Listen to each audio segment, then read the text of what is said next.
Alright, episode 2, we back in it. DalstroGaming here. We back in Medieval Dynasty.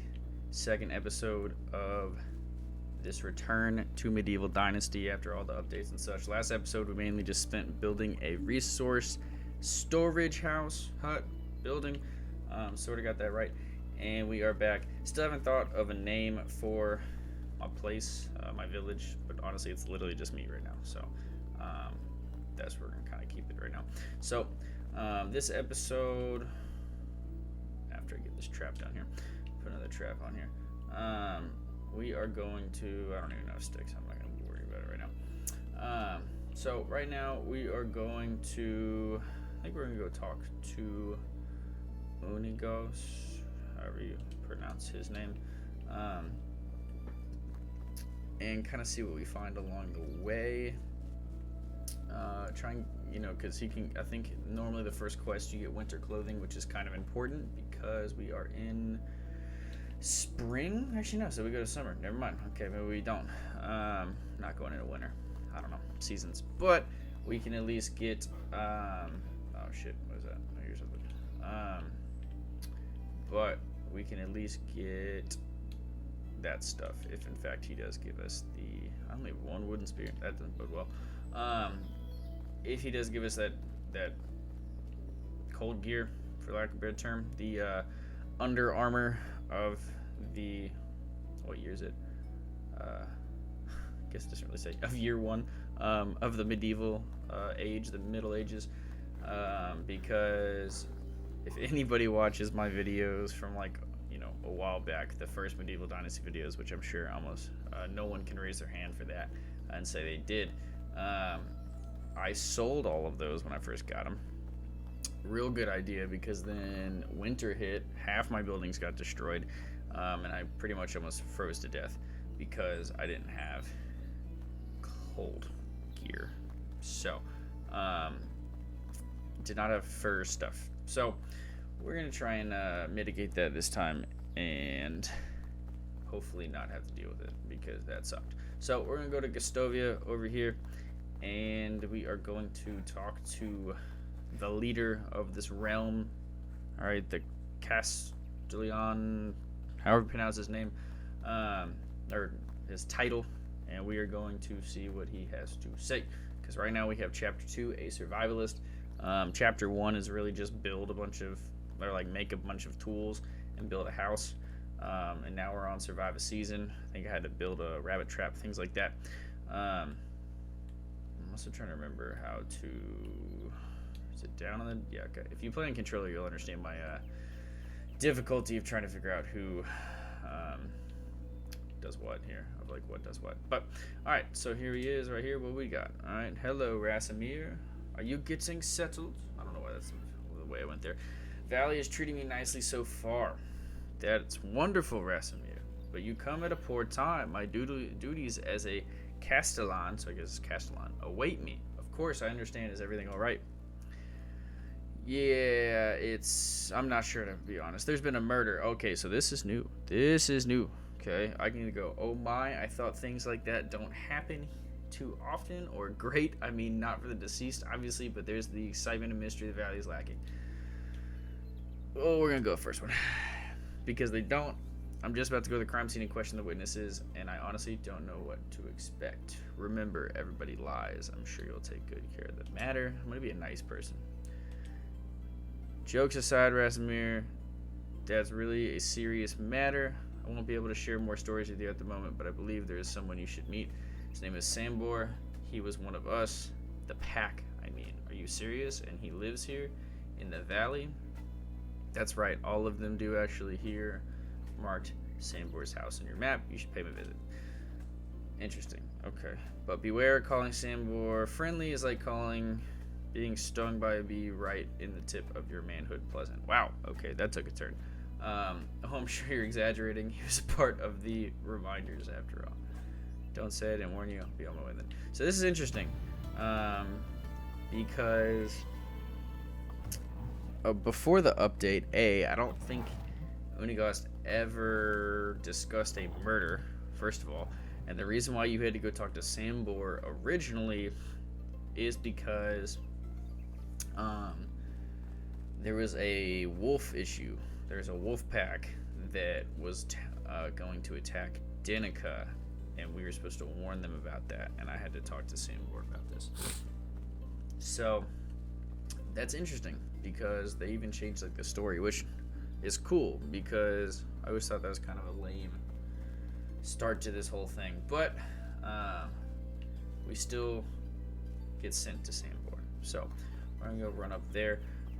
Honestly, at this point, my only really main concern is the fact that I don't have a lot of wooden spears, which I guess, honestly, when I get over to this other side, I will just grab my axe, get some logs, and make some spears. But it's really my only concern. Ooh, there's a cart here. Anything good over here? A plank. I guess I'll take the planks. I don't really think I need them, but you never know, you know. One person's trash is another person's treasure. So, I'm gonna chop down a tree here, make some spears. I think also in my settings of this game, I want to say I maybe like turned up my damage to animals and turned theirs down. I'm not 100% on that, but that sounds like something I would do. Which, you know, people can call me a baby for, but at the end of the day, I'm playing this primarily for fun. I'm playing this as a survival game. I'm not playing this for a, you know, crazy shoot 'em up game, because it's not. If that's what you want, it's not. This is a kind of sort of hardcore survival game in a sense that turns into a what's the word, village simulator, stuff like that. So if that's what you're looking for, unfortunately you're kind of SOL on that one, out of luck. So we're gonna go run over to Sambor. I cannot get these controls correct right now. I apologize. Alright, we have, how many spears we got? How many spears we got locked and loaded here? We have about 5, so we'll see. But yeah, I think I turned down damage, honestly. There's also bandits now, or another thing. Okay, that's interesting. Just some logs hanging out over here. That's new. We're gonna turn those into spears as well. There's bandits. I have literally no clue what that even like looks like. I know that from what I've read and seen that they said there used to be like random campfires around the whole game, and I guess now some of those have bandits on them. I think the goal is eventually to, like, if you want to kind of have almost like a village defense part of the game, or like you want to kind of have some action, then you can do that. I think you can turn it all off, if I remember correctly. So I'm gonna try and kill, well, that's just an actual fox. I'm gonna try and kill the other one. I can't remember how to aim these things though. Oh, okay, they're gonna run. Wait, hang on, here we go. Aiming on a controller is kind of hard, so just bear with me here. Oh, hit him once. They attack though, I think. Come here. Come here. Come here. Come here. Jeez. Okay, am I even hitting it? All right, it's dead. Thank God. All right. Skin that baby. Yeah, I'm actually about to die. I just realized because I don't have anything to heal me. So that's not good. It's not good at all. Can I see it? Do I have the thing where I can see the broadleaf? I don't think so. That's unfortunate, because I think at some point I can see what they are, but I kind of need a lot of those at this point. But I'm gonna stick to the road because I don't want to die. I don't really want to die right now because that would suck. So also I need to save. Make a little save here. Whatever. Don't need to. All right. I've been playing Skyrim too much. So we are at Sambor's place. He looks Maybe the same? I don't really remember actually what he looks like. I remember the eye patch, but I also really never paid attention to him. So, alright. I think you're lost, boy. Sorry, I didn't mean to Okay, well, wait a second. Look me in the eye and stop shivering for crying out loud. Black and blue? You're Lorden's family, aren't you? Yes, my name is Rasimir. You must be Sambor then. How did you get here? I was talking to Unigos. He told me that you were a part of the Reminders as well. Part of what now? The pack? The one with people? Never heard of that idiotic name in my life. We are called the Undying Fist. Okay. Whatever. What do you know? What do you like? 12? Normally I would argue with that, but I'm afraid you'll kick the bucket during the speed. Old man. Oh, dang. We're just throwing insults out at each other. Oh, there is something I would kick for sure. It's a smart choice not. Anyway, I'd love to hear some stories about my uncle and the packs altogether. That's an amazing coincidence because I would love to spend my time telling the old tales by crackling fire. Oh my, really? No. Leave my property. Forget where it is. Oh, come on. It'll only take a moment. A moment, really. Just tell me. What was my uncle like? How did you become part of the Undying Fist? And, what did you do exactly as the pack? You don't know what we did. I need to start doing accents for these people, honestly, at some point. Unigos didn't get to that part yet. Alright. But be quiet and try to be less annoying. Where should I begin? Right. It all started when Lorden left his house. He was 18 at the time, if I remember correctly. That clever bastard was always too big of a fish for his birthplace, and he knew it. Left as soon as he could, but clever at such a young age always meant two things, being arrogant and hot-headed. His plan was to set out on a big adventure. That's it. Pretty detailed, huh? A path like that is paved with skeletons of young idiots. But none of them was Lorden. Either way, he was wandering for days. Days soon turned into weeks, and his rations into dust. He was useless as a hunter, back then at least, so berries and mushrooms was all he could get, so obviously he needed some coins. Came across a manor with orchards so vast they seemed like an ocean. Lorden hired himself there. How do you hire yourself? Interesting. A week of bag-breaking labor had passed. His hands were covered in blisters, skin red in scorching sun, knees pulsating from pain. Must say, we're really amazing storyteller. I was expecting that. Shut up. Do you want me to finish? Where was I? All right. He was exhausted from all the strenuous work he's done. Went to the lord of the manor with a smile on his face to collect the payment. His stomach was already full with the fantasies of all the delicious treats he was dreaming of buying. And all of that was ruined by the hand of the lord holding a couple lousy coins. Lorden was furious.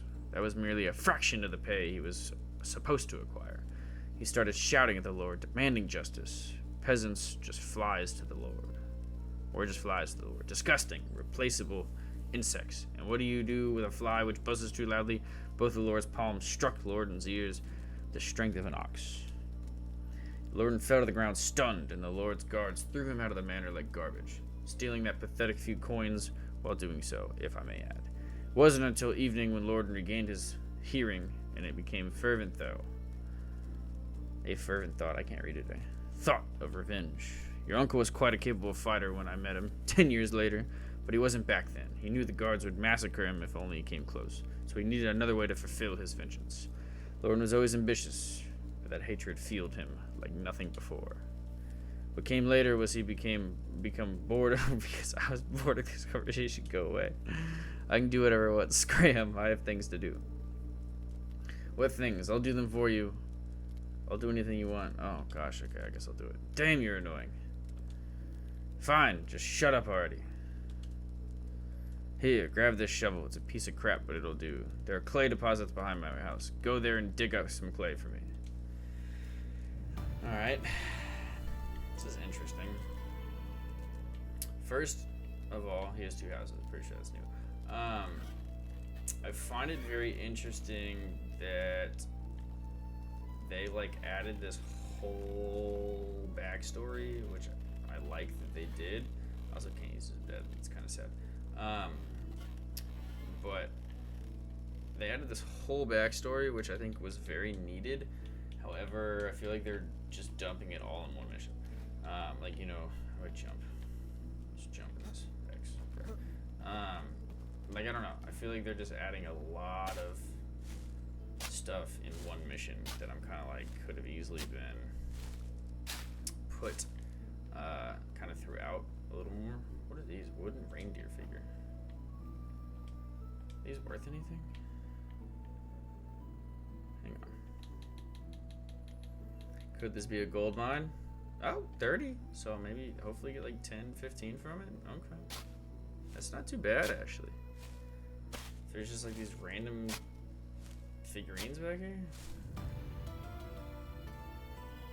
But it's literally, oh, okay. Yeah, what are, okay. Does he just make a lot of these?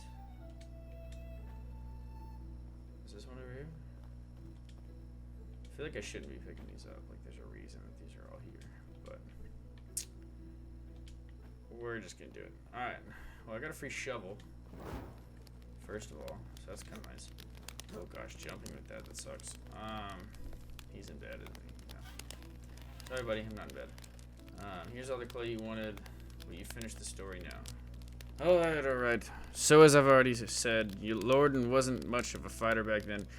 He didn't have any money nor connections, but he had one thing, an unusual ability. You see, from an early age, Lorden was an exceptionally good liar. No sweaty palms, no voice cracks, no tells really. Calm, steady breaths. Eye contact held the whole way. He eventually managed to handle any kind of pressure, even in the craziest situations. But it wasn't at first. He felt no pressure lying, no stress at all. It was a natural for him, like breathing. He had absolutely no remorse.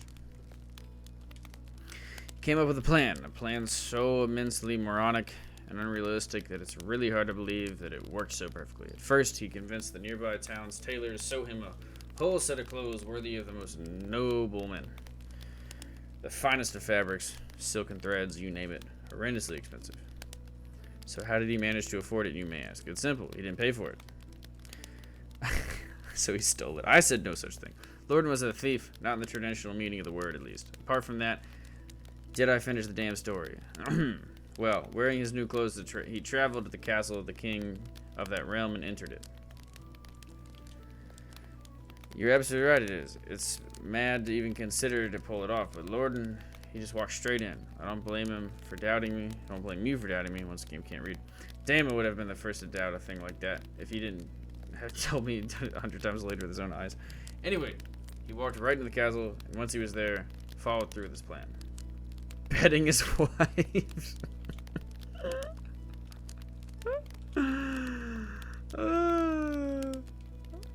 Oh my lord. You were right, that is the most absurdly idiotic plan I've ever heard. I told you, but it worked like a charm. What did he accomplish by that? After the lovemaking, he dressed up, deliberately leaving his undergarments on the bedside. Told the queen he'll be right back for some refreshments. Then he went to one of the king's guard and told him that he saw the queen with the company of a strange man sneaking into his chambers. The guard rushed in, witnessed the queen naked in bed with a man's clothes right next to her. As a loyal servant, the guard reported on the matter directly to the king himself, who, as you can probably imagine, became furious to say the least. He couldn't really punish his wife, what would be bad for reputation, but he could pursue her lover. Unfortunately for him, at this point, Lorden was long gone in the castle, riding a beautiful bay mare he borrowed from the stable into the sunset. You see, the king didn't catch the filthy seducer, but it didn't mean that he couldn't track him down and find him. To do so, the only track he could follow was the one thing Lorden left behind, except his undergarments and a pleasurable memory for the queen. My lord. His name, not his real name, of course, the name he used when introducing the queen was... Ah, that's incredible. The Lord's name must have been left in the company. Okay, yeah, so he didn't get killed. It wouldn't be the Lorden style. The queen begged for his life to be spared, so the king threw him in the dungeon where he spent all the days he had left. Don't get me wrong. Idea about his... Oh, don't get the wrong idea. Lorden did this... I should not have had this torch out this whole time reading this.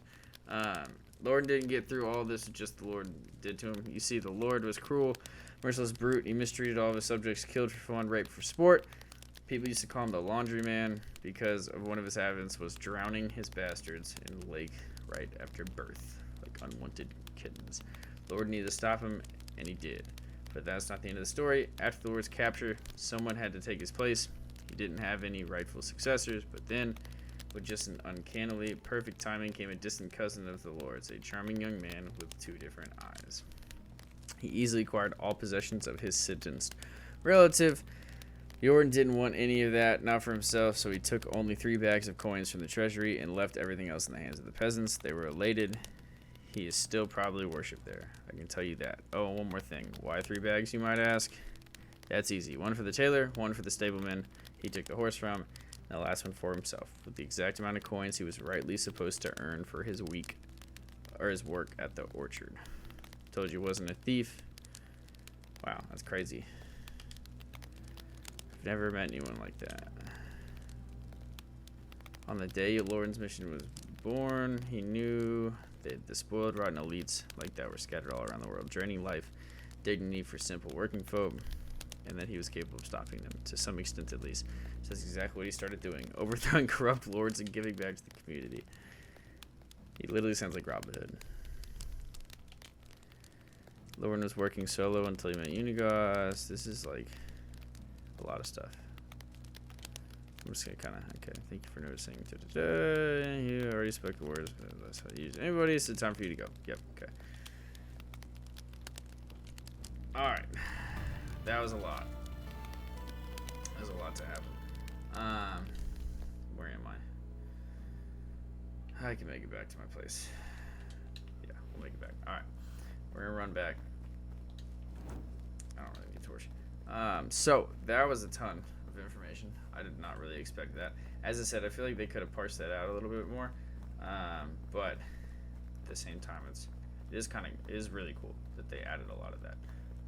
Because if you played this game previously, before the updates and things, it was not like that whatsoever. It was like you have no backstory, no nothing, and that's how it was.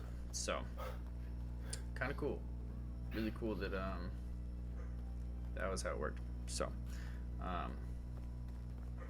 yeah. Also, excuse my dog barking in the other room. He likes to just bark randomly. So, we're gonna head back to there, and this is the best place as ever to stop episode 2. A little bit longer of an episode, but we did get a lot of that information and such. Found it pretty interesting.